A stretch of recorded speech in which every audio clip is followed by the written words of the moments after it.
बिस्मिल्लाहिर्रहमानिर्रहीम। अस्सलाम वालेकुम। कैसे हैं आप? आज मैं आपको बताऊंगी मज़ेदार सूजी का हलवा बनाने का तरीका। बिल्कुल सही नाप तोल के साथ परफेक्ट 5 मिनट में मज़ेदार सूजी का दानेदार हलवा बनाने का तरीका। तो आइए चलते हैं और मिलकर शुरू करते हैं अपनी आज की रेसिपी।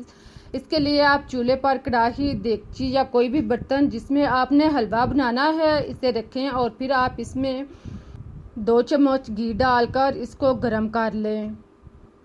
घी गर्म हो जाए तो आप इसमें खुश्क मेवाजात, ड्राई फ्रूट, आप इसमें बादाम, पिस्ता और काजू डालकर आप इसे 1 मिनट के लिए ब्राउन कर लें। फिर आप इसमें किशमिश या सौंगी डालकर इसे मज़ीद 1 मिनट के लिए ब्राउन करें। इन सारे मेवाजात को आपने लो आंच पर ब्राउन करना है। तेज़ आंच पर ब्राउन करेंगे तो ये ख़राब हो जाएंगे, जल जाएंगे। जब इस तरह के ब्राउन हो जाएं तो आप इनको निकाल लें और फिर आप इसमें मज़ीद घी शामिल करें। 3/4 प्याली आप इसमें घी शामिल करें। टोटल रेसिपी में आपने 1 प्याली घी इस्तेमाल करना है। इसमें आपने 2 चम्मच घी जो है वो बचा कर रख लें। फिर आप इसमें 1 प्याली सूजी, इसको आप छान कर साफ़ कर लें और इसको डालकर अच्छी तरह मिक्स कर लें। घी और सूजी को आप अच्छी तरह मिक्स करें और इसे आप 3 से 4 मिनट तक ब्राउन होने दें। 2-3 मिनट तक आप इसको फ्राई करें। साथ में आप चम्मच चलाते रहें। आप देख रहे हैं कि अब सूजी का कलर जो है वो चेंज होना शुरू हो गया है। जब घी जो है वो इस तरह अलग होना शुरू हो जाए तो आप इसमें 2 चम्मच बेसन शामिल कर लें। बेसन डालने के बाद अब आप चम्मच चलाएं और इसको मिक्स कर लें और इसे मज़ीद फ्राई करें। अब आप इसको इतनी देर तक फ्राई करें कि यह ब्राउन हो जाए, इसका कलर चेंज हो जाए और इसे अच्छी तरह खुशबू आना शुरू हो जाए। आप साथ में चम्मच चलाते रहें ताकि सूजी और बेसन जो है वो अच्छी तरह ब्राउन हो जाए। जब इसका कलर चेंज हो जाए और खुशबू आना शुरू हो जाए तो समझ लें कि सूजी जो है वो तैयार हो चुकी है। इसको आपने लो आंच पे फ्राई करना है, तेज़ आंच पे आप इसे फ्राई नहीं करें। देखें जब इस तरह का इसका कलर चेंज हो जाए तो आप इसमें 1 प्याली पानी शामिल करें। 1 प्याली पानी डालने के बाद आप इसको मिक्स कर लें और फिर आप मज़ीद 2 प्याली इसमें पानी शामिल करें। टोटल आप 3 प्यालियाँ इसमें शामिल पानी करें।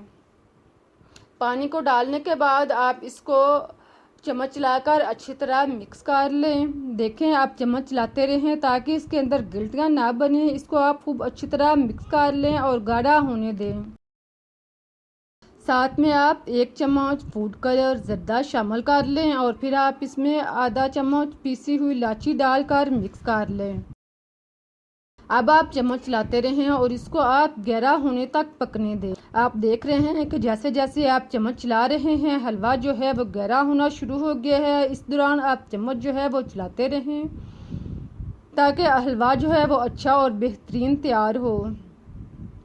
अब आप इसमें 1 प्याली चीनी शामिल करें। चीनी डालकर आप इसको मिक्स कर लें। चीनी आपने पहले नहीं डालनी, चीनी आप अब डालें जबकि पानी खुश्क हो जाए। फिर आप इसमें चीनी डालकर मिक्स कर लें। चम्मच चलाएं। आप देखें कि चीनी जो है वो पिघलना शुरू हो चुकी है। अब साथ में आप फ्राई शुदा ड्राई फ्रूट इसमें डालकर मिक्स कर लें। फिर आप इसकी सतह को हमवार करके इस पर ढक्कन देकर इसे लो आंच पर 2 से 3 मिनट तक पकने दें। इसकी आंच इतनी रखें जितनी कि आप किसी चीज़ को दम देते हुए इसकी आंच रखते हैं। इस तरह आप इसे 2-3 मिनट तक पकने के बाद आप इसका ढक्कन उठाएं और फिर आप चम्मच चलाकर इसको मिक्स कर लें। देखें आप चम्मच चलाएं और हलवे को आप ऊपर नीचे मिक्स कर लें। इस तरह आप देखें कि हमारा हलवा जो है वो तैयार हो चुका है। आप इसको इस तरह से तैयार करें। देखें कितना मज़ेदार और रसीला हलवा जो है वो तैयार हुआ है। जब इस तरह का हलवा बन जाए तो आप चूल्हा बंद कर दें और इसे आप निकाल लें। अब बहुत ही मज़ेदार और टेस्टी हलवा तैयार हो चुका है। बाकी जो आपने घी बचाया था वो आप अभी डाल लें। फिर आप इसे प्लेट में डालें। अब इसके ऊपर आप ड्राई फ्रूट डालें और खाने के लिए पेश करें। खुद खाएं, घर वालों को दें। बहुत ही मज़ेदार आसान तरीके से बनने वाला हलवा इंशाल्लाह आपको पसंद आएगा। आप एक दफ़ा ज़रूर ट्राई करें। उम्मीद है कि आप लोगों को रेसिपी अच्छी लगी होगी। अगर रेसिपी पसंद आई है तो उसे लाइक करें, चैनल को सब्सक्राइब करें। मुझे इजाज़त दें इस दुआ के साथ कि जहाँ भी रहें खुश रहें, आबाद रहें, हंसते मुस्कुराते रहें। फिर मिलते हैं एक नई रेसिपी के साथ। तब तक के लिए अल्लाह हाफिज़।